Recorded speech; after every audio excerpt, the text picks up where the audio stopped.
बिस्मिल्लाहिर्रहमानिर्रहीम। अस्सलाम वालेकुम। बेनकाब न्यूज़ के साथ मैं हूं सना हुसैन। चलते हैं खबरों की जानिब।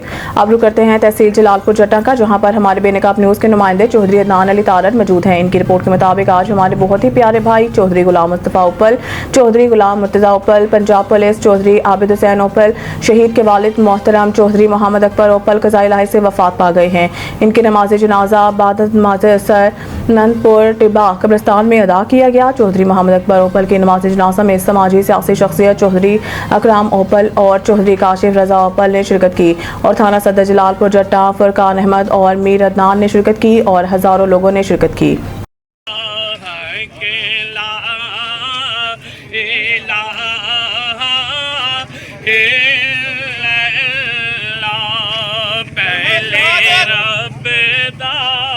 नाम पुकारे मियाँ पहले रब दा नाम।